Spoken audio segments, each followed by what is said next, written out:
Hey guys, so I don't know how to do this because I've never done a book video, so bear with me. It's always been about makeup, so I don't know if I'm doing this right, even though I know there's no wrong way to talk about books. I have gone through 10 books in February. I want to talk about them, I want to rate them. I'm gonna start with the first book I read till the end, and let's go from there. So wish me luck. I'm gonna try not to talk too much about the books. Like, I don't want to give you too much.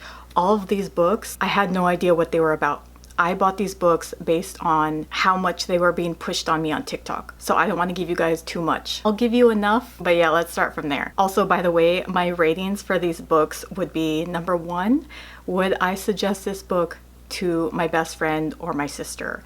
My sister cannot get far into books. She will start reading and get bored. But just like how ACOTAR brought me back into reading, I convinced her to read ACOTAR and she loves it and she's back into reading. So yeah, I'm like, is this book worth telling my sister or my best friend about? Number two, would I read it to my husband? I mentioned in my last video that when I was giving the summary of ACOTAR to my husband, when I got to Under the Mountain, I was like, okay, I need to read this to you. I can't summarize it. So ever since then, like, I've been reading books, or at least the good books I want to read to him. And number three, would I run out and buy the physical book? Did I love the book so much that I want to read it again and then buy the physical book? Those are technically like my three questions I would ask myself on how much I love the book. So at the beginning of February, I finished all of ACOTAR. I read the first three in January, and then I went to the last two, A Court of Frost and Starlight and Silver Flames. I don't really have much to say. This is kind of like the filler book. It's the happy one. Obviously, you need to read the first three before you get here. Like, this isn't, you don't just jump into this book. So again, it's not really like, I can't really rate this. It's a filler book. Honestly, I feel like she could have easily, look how thick this book. I feel like she could have easily just put this book into here and made it one book. So yeah, I don't really have much to say. It's cute. I'm not going to speak about this just yet. I'm going to end with this book because what I've noticed, the majority of readers have a certain type of feeling about this book, and I am the opposite. So I'm going to talk about that towards the end because I don't want to sway your opinions and be like, oh, I'm never going to trust her book ratings because of how she feels about this book, if that makes sense. So I'm gonna leave this for later. So after I finished reading ACOTAR, I was like, what do I even read? I fell in love with these characters. It felt like a breakup because I was like, wait, I need to keep up with you guys. Don't go. So I was like, okay, I need an easy read. I need a read where my heart isn't gonna be in it. So I chose Magnolia Parks. So this is the plot. Oh my gosh, are they gonna get back together? Are they staying friends? Oh my gosh, they're definitely getting back together. Nope, they're staying friends. Haha, JK. That's what it was.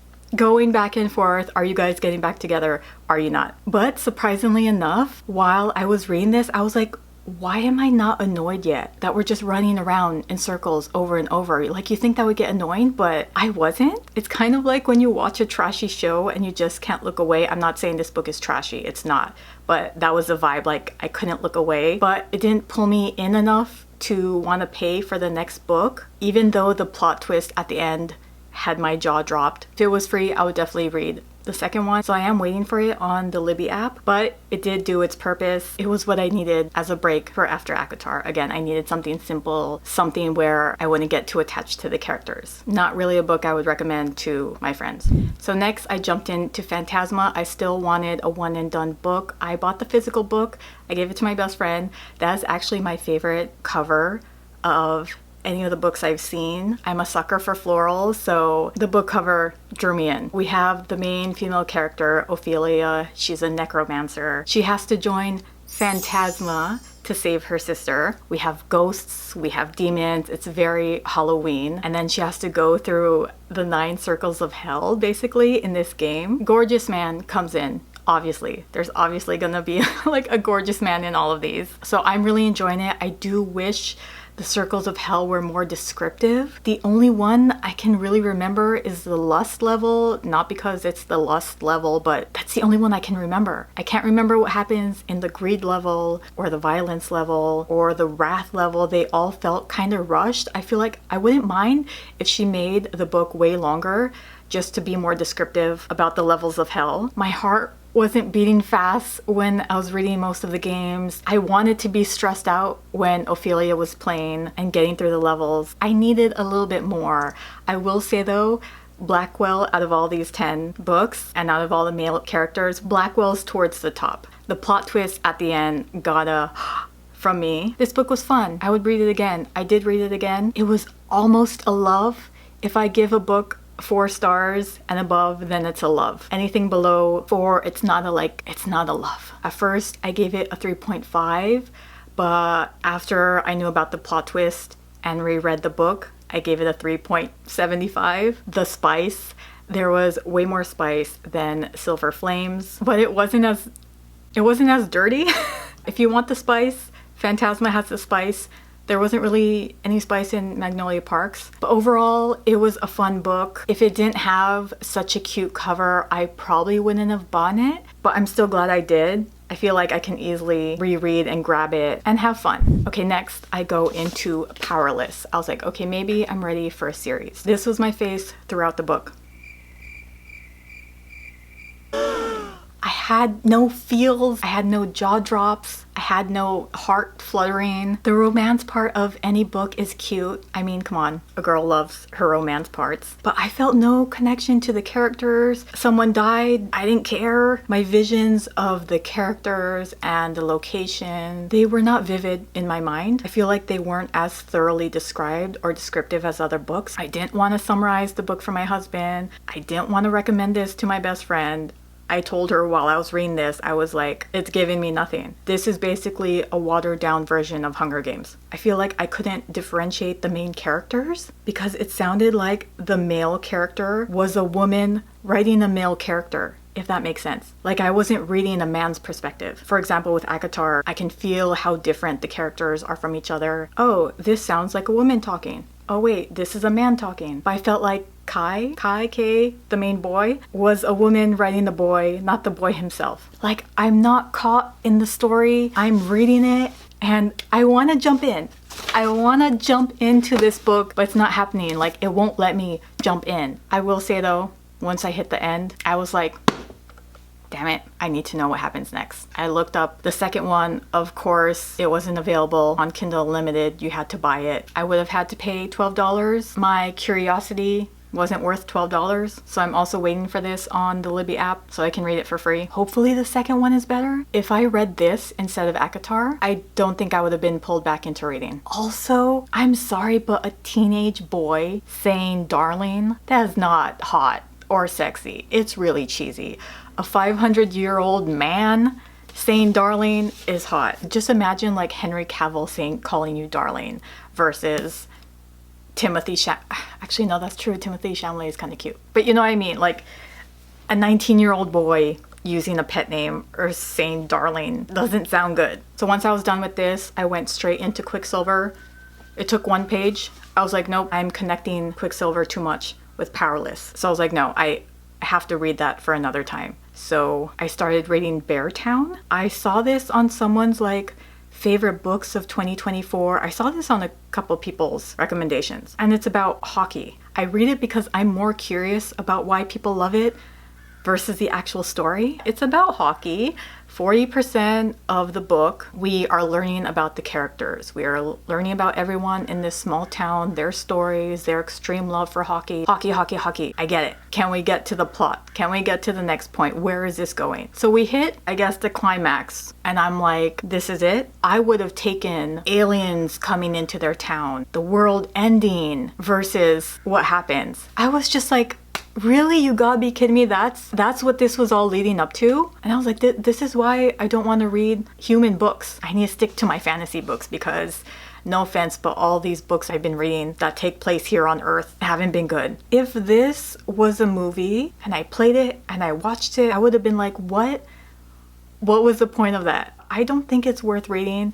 It was cute. If I saw it on TV, I would have been like, huh? I forgot to mention that when I was reading Beartown, I was reading Beartown at night, and I was reading The Cruel Prince during the day because I don't have good lighting. I wanted a balance between the human world and we're back to fairies. And even after all you've heard me talk about Beartown and the negativity, I feel like Beartown was more of an interesting read than The Cruel Prince.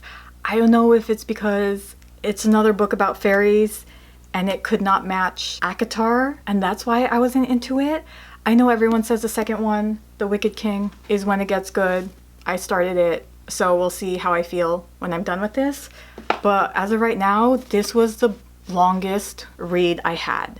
All these books, I will read them in like 2 to 4 days. This took me like a week and a half because I would start reading and then I would get bored, put it down, read something else. And then I was like, I need to finish this. And then I kept reading and I was just like another one of those like, I have no feelings. I think I'm starting to notice a trend where the young adult books are not capturing my attention. Also, dude, I felt so stupid reading this at the beginning because I have never looked up this many words in the dictionary. It started getting so annoying because like I swear I was just on one page. I feel like there was one page where there were 6 words I had to look up in the dictionary. I was like, what? And it just started getting annoying. I'm like, okay, hold on, let me figure out what this word means. Look at these words.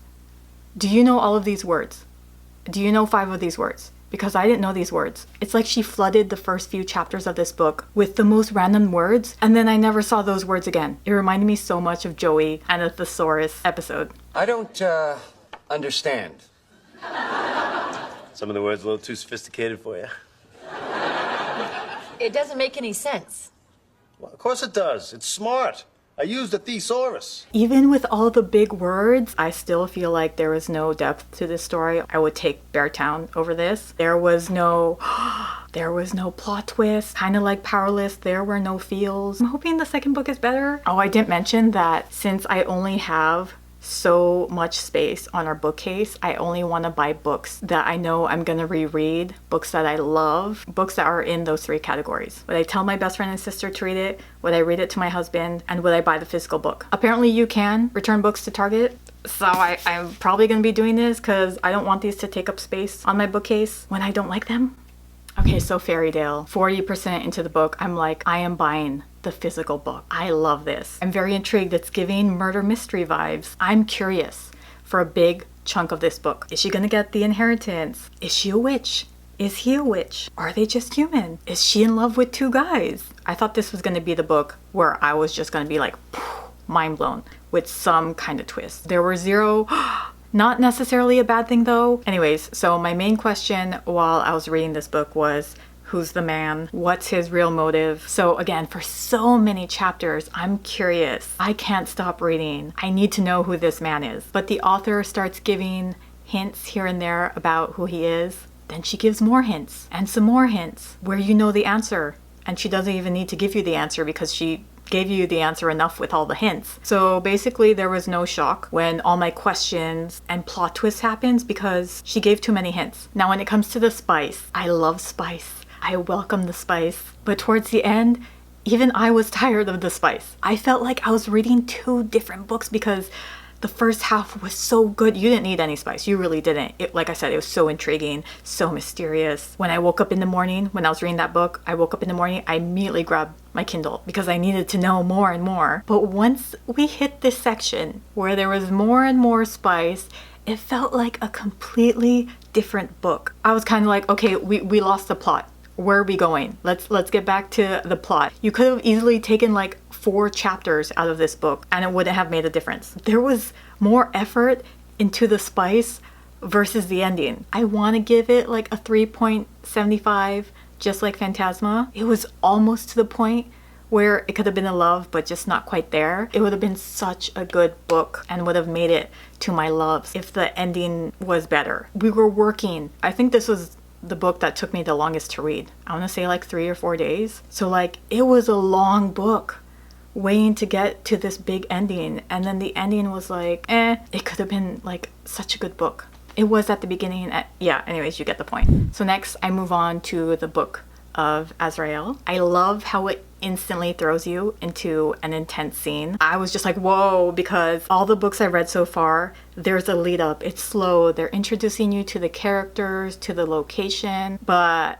this throws you in without warning, and I loved that. I read the first few chapters before bed, but when I woke up the next morning, I couldn't go straight to reading it because it was that intense for morning time. I needed a pause, so I was like, okay, let me read Book of Azrael for my nighttime reading, and I decided to start reading The Prison Healer for my morning and afternoon reading. So Prison Healer was almost, again, almost a love. I start reading this, I'm so glad that it's not in a castle or a mansion, it's in a prison. So even though the main characters are teenagers again, I think that part didn't bother me this time because it didn't really feel too teenagery. They seemed more mature. Kiva, the main character, she's basically been the prison doctor, the prison healer since she was like 11 years old. She's 17 years old in this book. She kind of had to mature fast, and that's why I didn't feel too teenagery. A handsome boy is introduced. I'm like, oh no, here we go. Another enemies to lovers things. I swear, like, practically all of these were enemies to lovers. She has to go through 4 intense physical trials. I'm like, okay, this is giving Farah Under the Mountain. No one has survived these trials. Will she survive these trials? Oh, now let's throw in a prince. So even though this is sounding very similar to a lot of these books I've read, this has captured my attention way more than Powerless and The Cruel Prince. I was so into it that I was like, I'll wait to go back to the Book of Azrael when I'm done with the prison healer. I need to know what happens. Anyways, there's a moment, but it's more like half a I'm here thinking, okay, that's the plot twist. Not that strong, but hey, at least we got a plot twist. I get to the end and I had a double. My husband heard me, he was in the bedroom. I was reading here in the living room. He came out, he's like, what happened? And I was just like, oh my gosh, the plot twist. And I basically summarized the whole book for him there. But even though the book wasn't all intricate or had lots of side stories that piqued my curiosity, the ending made up for it. So it was basically at the same pace as Powerless. It was kind of like, okay. And then bam. But I personally think the prison healer was 5 times better, or at least twice as better. So of course the second book isn't on Kindle Unlimited, so I'm waiting for it on Libby again. I feel like if the second book is just as good or even better than the first, I might buy them. So I went back to the Book of Azrael and saved the best for last. I do want to buy the physical book, even though it's not my favorite cover. We have another enemies to lovers. This is a true enemies to lovers. This is not a, that boy's so annoying, I hate him, he's my enemy. Like, no. A lot of these enemies to lovers books I mentioned, it's more like, I don't like him. Book of Azrael, this is a true enemies to lovers. I don't even know if I should describe the book. Like, I'd rather you just read it. But we have this badass, strong female lead, and the male lead is a god. I think that's the most I'll say. It hooked me in. I will say the only like meh part was when she started acting like a vulnerable little girl. I was like, where's my badass bitch that this book started with? There was so much nudging and shoulder slaps and flirting, and I was like, dude, come on, let's go back to her being this strong woman. But it got better. I got to the end. I was grateful that the second book was on Kindle Unlimited. I started the second book and I was like, yes, there's my badass woman back. I'm on chapter 18 and I'm hoping it's not like Fairydale where it kind of goes downhill and like waters down. I already have the 3 books in my cart, so I'm just hoping the second one gets better and stays that way, because even though if the third one isn't that good, I would still buy the series. It's kind of like ACOTAR. You have the really good ones and then you have the like okay ones. You kind of still want to buy the whole series. So I'm quickly going to talk about Silver Flames. I liked it. I'm sorry, but I really liked it. Like all the comments and TikToks I've seen, everyone hates the 5th book.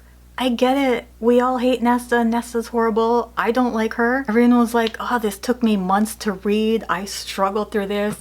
I read this in 3 days. I read this faster than all of my other ACOTAR books. I think it's because it was at a steady pace. I feel like most of ACOTAR, it's like right here, you know, kind of like that. And then bam, Sarah just loves putting it there at the end. I don't even remember what happened in the middle of ACOWAR. I just remember the epic ending. That was like here. But everything in between, like, I don't remember. So I feel like this was at a steady pace. Let's say like out of 5, you know? But then the other ACOTAR books are like, no, they go from like an 8 to a 4 to a 3, 3, 3, 10. My husband doesn't agree. He was like, it was not at a steady pace. I think mostly because I enjoyed Nesta and Cassian's relationship. I feel like Farah's, and I'm sorry, I'm not calling him Rhysand. It sounds like Reese's Pieces. I always call him Rhysand. I feel like Farah's and Rhysand's was such a typical, it was a beautiful love story. It was cute. It's like what you want in a love story. But I just feel like Ness and Cassian's was raw and more realistic. Sarah and Rysand's was more Disney. Speaking of Disney, the first 4 with the spice was very Disney. I was just like, where did that come from? I did not know Sarah had it in her because the first 4 books were like a 1.5 spice level, and this was like 4. I've read a lot of erotic novels, and this made 50 Shades and those erotic novels very innocent. So yeah, the spice threw me, like, I was just like, whoa, where did that come from? I'm sorry, I like it. I love the relationship. I was so mad that there was not that much intensity going on. But then once we hit the whole, why do I want to say Valkyrie? Look how beat up this is. That's how my husband reads my books. I'm like so careful with my books, but he's just like, anyways. What was that challenge? Ataraxia? Is that the challenge? I was kind of pissed because I feel like Sarah could have made that way more descriptive, way more interesting. I feel like she could have made it almost as good as the ending of Akawar. Like, she has it in her, but I feel like she just watered that all down. I feel like she could have like made that into a separate book. She just rushed through that ending. So we have like normal pace, like I said, and she could have made that challenge so much better. Anyways, I still loved it. I hope you guys enjoyed this video. I'm excited that I'm back into reading, and I'm excited to find books that I love, that I want to buy, that I want to reread. Not everything is going to be in that category, but oh wait, let me rate them before I go. Okay, so my favorite book out of the entire month of February was the Book of Azrael. I should have just been like showing this on my Kindle the whole time. If you watched my last video, I was talking about my Kobo. I actually returned it because it kept freezing and dying on me. It started getting really annoying. Like, I was like, how many times can you freeze? So I ended up getting a Kindle because Kindle Unlimited has all the books I want to read. Actually, no, why do I need to show you the books? I probably put them up right here. So number 1, my favorite was Book of Azrael. I'm at the beginning of the second one and I'm loving it even more. Number 2, even though I bitched so much about the ending, I loved Fairydale. I feel like it could have had a more epic ending. It was really good, but the ending just didn't do it for me, but I still loved it. Number 3 is Silver Flames. Number 4 is Phantasma. 5, Prison Healer. Number 6 is Magnolia Parks. Number 7 would actually be A Court of Mist and Fury. I would read that even though nothing really happened in that. It's mostly because I know the characters and I know the story that I would read that over the last 3. Number 8 would be Beartown.